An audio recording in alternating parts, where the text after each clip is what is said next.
Hello everybody, I'm Mango Thunderslice, and today is my Summer Solstice 2020 video. Today's not actually the solstice, but today's the 19th, and I'll probably publish this video tomorrow, so I'm probably not going to make a video over the weekend, because it's, I don't have really much time to make videos at home anymore, and it's Father's Day on Sunday, so, and how appropriate that the solstice and Father's Day go together. And this video isn't going to be on any particular political topic.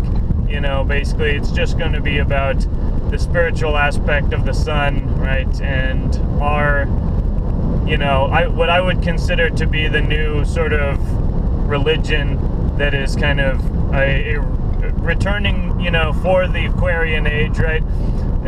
Christ said basically, I will be with you until the end of the age, right? A lot of people translate that as the end of the world. I will be with you until the end of the world. But again, a world is just a time period also, right? An eon, an epoch, an era, right?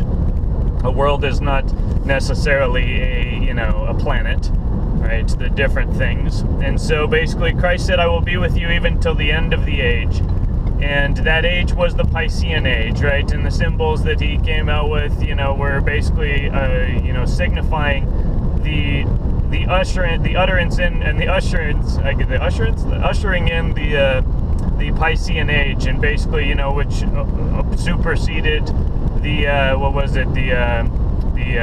Aryan age, right? The Aries and the Ram, and basically Christ superseded the Jewish order, right? The Sanhedrin, and that whole, spiritual hierarchy that was in place at that time that had grown very, calcified themselves, and basically again changing money in the temple, and they had profaned the religion. And basically Christ, as a Jew, he basically said, you guys are dishonoring our Father, and it's time to basically go in there, flip some tables, whip some asses, and basically overthrow the spiritual basis of the empire in a sense.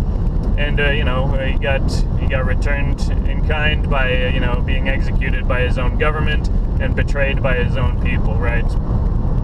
But in consequence, the entire paradigm changed. And so again, to this day, it's basically we're all living in the shadow of that event.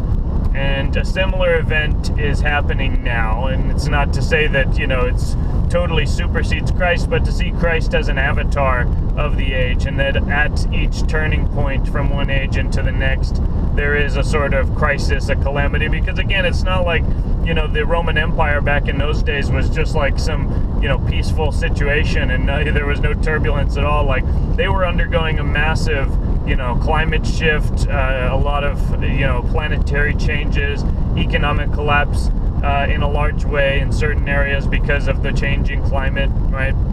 When people can't grow food in places where they've grown food for hundreds of years, it causes a really big problem. And that is the sort of crisis and calamity that we are going to be facing over the coming decades as a result of the grand solar minimum, right?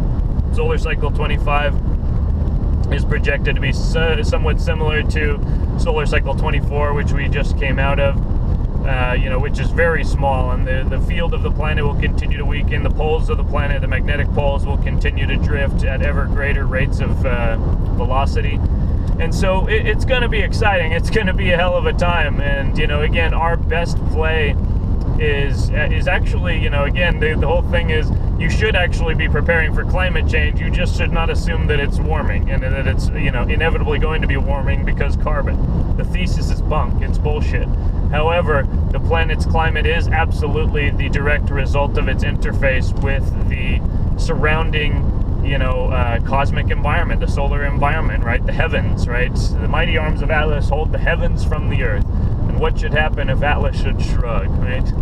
I think there was an old Russian woman who said something about that once, but anyway, it's basically we are absolutely a part of this interface between the earth and the heavens.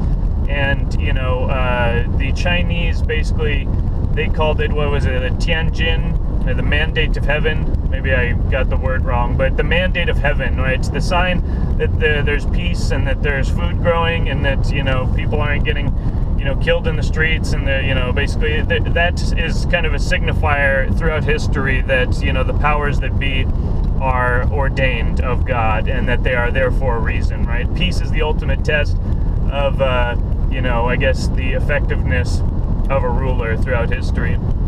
But now we're entering a time of turbulence, right? The fourth turning, as Strauss and Kahn said, right? We move in generational cycles. There's these long cycles, and then there's also just kind of generational cycles. And right, again, as we've talked about, this is the return of the hero archetype. I believe it goes hero, artist, prophet, nomad, and basically, and then it cycles over, right? And then the hero again. And a very simplified and easy way of kind of communicating that is, right, what hard times make strong men make weak men, and weak men make hard times, and so on and so on. That basically we are created in the fires of our origin, right? And so what we get used to when we're young is really what sets the tone for our entire lives. So people who grow up in very pampered, spoiled sort of circumstances, they're generally pretty psychologically weak, and they have very little willpower, and they're kind of, the most of all slaves to their circumstances, even though their circumstances are so benign, right? And of course, I know lots of people who kind of trust fund kids, and they're kind of useless outside of that, the things being provided for them, because they've never really had to learn those lessons. And I am fortunate to have had a privileged upbringing, but not because I'm white, but because again, I had a two-parent household, and yes, they did get divorced, and that had lasting psychological consequences, but at least I had a good formative upbringing, right? And so it was at least a strong enough foundation for me to go off and successfully do what I want to do, even though it wasn't all peaceful throughout my upbringing so much. But anyway, similarly, people who grow up and they experience a lot of challenges, they grow up to be, sometimes it'll break them, but if it doesn't break them, then it makes them stronger, right? What doesn't kill you makes you stronger. And so, that's where we're at. As crazy as things are right now, again, it's important to keep in mind that we as a species and a planet have been through so much more, and we're likely to go through things, in our lifetime that are going to be on par with the craziest catastrophes that the species has ever faced, right? Krakatoa and, basically a whole bunch of major volcanic and climactic events. All of these things are on the table, right? If we have a magnetic excursion, even if not a full magnetic pole flip, an excursion would basically, it would be biblical, right? It would be a solar cosmic storm that would basically wipe out, the power grid and most electronics, and everything's going to reset. And it really makes you wonder if maybe that's the whole end game to the monetary system. The reason that it's not, stable and sound and, basically designed to last for a long civilization is because maybe at a certain point they know, the controllers of the system, those who have access to the hidden information, maybe they know that, there's a sort of reset point at a certain point, and so that there's no real point in keeping things stable up until that point. You kind of just, you want to run out the clock. You want to use up all your cash before you run out the clock, in a sort of sense, and make sure that you have, the resources and the facilities to weather the storm. And right, there's been movies that have alluded to this, like 2012, which was basically the end of the world, and the elites knew about it, and they built these ships and craft to sort of survive the climactic cataclysm. And basically, as suspicious observers, again, my boys, they Ben Davidson has done videos about, basically there are CIA documents that have been declassified, and they show that this catastrophe cycle is actually, it is well known, and that this is something that the elite, this is part of the hidden knowledge. And of all the conspiracies out there, it's interesting that this is one that we don't really talk about so much. The most consequential conspiracies are ironically the least talked about, right?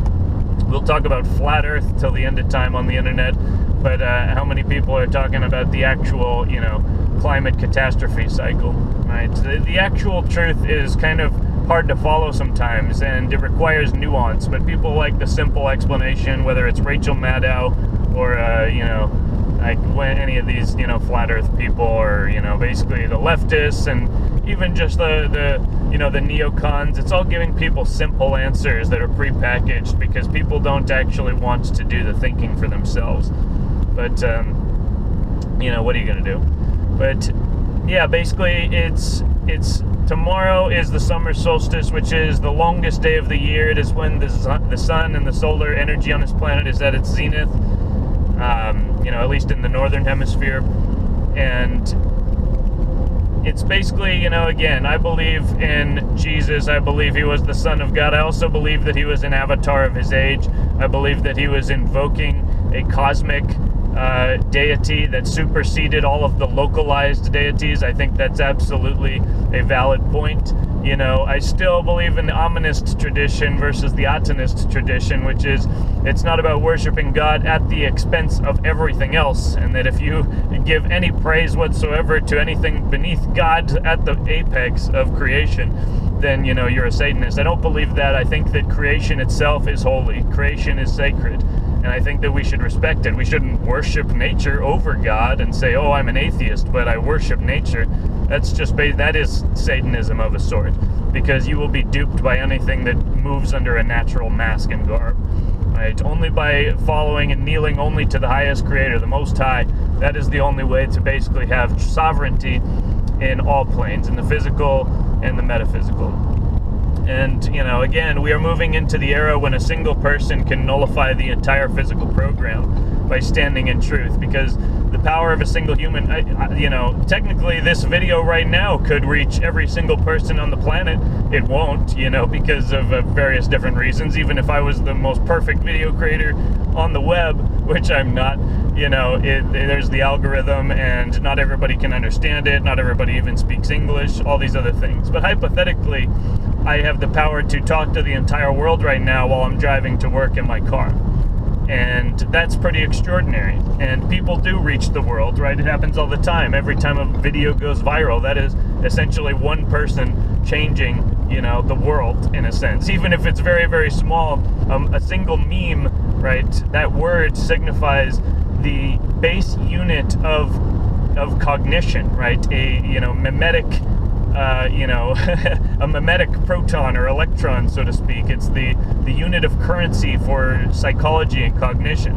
So, we can make light of memes, but ultimately there's a reason that memes helped get Donald Trump elected, why memes are actually the fundamental aspect of how we are overthrowing the narrative control right now, is through the effective use of memes and information, right? Which, of course, is just memes in different form. But the whole Keck thing and meme magic, right? There are people on the internet who are starting to pick up the clues and realize that the controllers, quote unquote, don't actually have as much control as they like to pretend. And it's important to not get too black-pilled. It's important to know how sick these people are and to know your enemy and know who you're facing. But it's very important also not to be afraid. Right? Jesus ended up getting killed by his government, but do you think he was afraid at any point? He knew exactly what the structure was inside this world and outside this world. He knew that basically even if he were to give up his life, that it would create exactly the change that he needed, and he would not die. He would be, forever made immortal, right? He would be reborn because he is the Son of God. Right? That is a very powerful attitude, and every person who lives in that image, right, as they call them, Christians, right, the good Christians are basically, there's a reason that it is, a religion that doesn't go anywhere, even though that, people think it's all just bullshit. They think the Bible is bullshit because, their science teacher in high school told them. But then again, their science teacher also told them that carbon dioxide is the control knob of the climate, a trace gas, which is totally a consequence of the climate and not a leading driving indicator in any way, shape, or form. But, again, part and parcel of the whole program, where people believe absurdities in order to commit atrocities. People can't commit atrocities. They can't become monsters when they're connected to nature and they're connected to their humanity and they're connected to their creator. right? It's just like the people, in a physical sense, if you like people who have daddy issues or mommy issues, like they're fundamentally unstable in and of their own lives, even if their parents are no longer alive, or they, haven't seen their parents in 20 years, or, they don't see them at all, they never knew them, but they have these issues with their creator, and it leads to instability and psychosis in their own life. The same thing applies to our cosmic creator. If you're dead set and steadfast that there is no God, right? This silly atheist, edgy boy mentality, right? You're constantly basically trying to disprove your own existence by default, right? You may not see it that way, but that is exactly what you're doing. By seeking to prove that no one created the universe, and that there is no creator, and then there is no order, therefore it is all just random chaos and particles bumping and exploding, and just totally just random evolution. It is actually a way of denying your own humanity and your own consciousness and your own responsibility for moral action in this world, right? But when we remember the chain of command, we remember the chain of ancestry and the link from the beginning of time to the end of time, of which we are but a chain link, then there's nothing that you can get away with, in a criminal sense, in that mindset. You are basically, the full consequence of everything that you're doing. And this is why evil, even in its most scary and powerful form, is ultimately weakness on a spiritual level, right? They might think they're strong by, consuming the power of other beings and, performing sorcery and, deriving, undue power by, exploiting others and making them suffer, right? They think that they're so powerful by doing that. It's only because they have never actually tasted of the goblet of the creator, so to speak. And, what I like to liken it to is, people, Satanists and occultists, sorcerers like that, they like to think of it as it's like building a fire. They want to be the biggest and brightest fire, and, they're all about fire worship, and I like fire too, but ultimately fire itself is still just an emanation of the creator. But so the biggest and brightest fire in the world, even if you're burning thermite with magnesium, sprinkled on top, it's never going to be as bright as essentially holding a mirror to the sun, right? Holding a mirror to the sun. You don't need to burn yourself and burn others. Hold your mirror to the sun, because then you will basically be in the image of God. All you will have to do is simply be that mirror and angle yourself in your face to the sun, and you will be the brightest star in the universe. You will be brighter than all of the bonfires combined, and even the devil himself will have to shield his eyes. And that is absolutely the mentality of what I consider to be the true Christian, in full fractal resonance with the creator, right? I am not the same as most Christians, and again, I believe this form of Christianity to be a return to the original Druidic roots, before this whole schism between the pagans and the Christians, basically created this whole antagonism. It's all the creation, it's all the creator, and a proper respect for that creator cannot allow of any, false subdivisions, right? It's not like, again, referring to cannabis, it's not like God created all the plants except for this one, right? The devil made that one. Like, okay, you're stupid if you believe that. All the plants are created by God, even the ones that are poisonous, and cannabis is certainly not poisonous. But, so that's it, basically, and why my spirituality is, it came not from the Bible per se, it came from the mushrooms, and it came from the plants, right? Because it was the plants and the mushrooms that convinced me that this universe is perfectly ordered. And not just, kind of, sort of ordered, and there's some things that make sense, and, it's getting started. Like, no, everything is alive, everything is conscious, and it's all just going of its own accord. That is so extraordinary to me. It's so fantastic. And I am constantly marvel at it on a daily basis, even, in my own daughters. I can't believe that I was a part of creating these beings. It is absolutely a miracle to me. And it's important to me, in my faith, to see everything as a miracle, right? Even the things that, are horrifying in a sense, it's still, again, evil only serves to give us that lesson. And evil only wins if we fail to learn the lesson and fail to stand up against it and correct the mistake, right?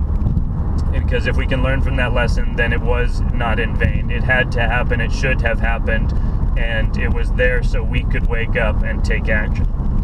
So I guess that's kind of my message today. You know, Father's Day, summer solstice, right? 6 months ago we did the video about the what was it? The Saturn, the quarter one of the Saturnian year of the Aquarian age, right? Our first Shemitah was up from 2012 to 2019, and here we are, the mitosis of worlds in full effect. More than I expected when I made that video, but you know, again, it's extraordinary to be proven right over and over again, more and more as time goes on, and it's kind of fun, but it's also it's pretty wild. Again, sometimes I feel like I'm dreaming with all the craziness that's going on, but that's the thing. Merge your dream self with your waking self. Do not run away and escape into video games and movies and music and bullshit, fallacious philosophies, right? Put your mirror to the sun, right? Put your feet on the ground, you know, and connect to that great electric fractal circuit, that telluric charge, because, you know, again, there is no greater joy, there is no greater power than basically being responsible to God and God alone, right? And beneath you lies all of creation, waiting in the wings to be marveled and enjoyed, right? That's the attitude of a true creator in the image of God. So that's my video today, just trying to inject some more positivity amidst all the chaos, because again, it is all just a lesson, it's all an illusion, and we will make it to Valhalla in the end. So, hope you guys are having a good one, and I will see you next time. Cheers.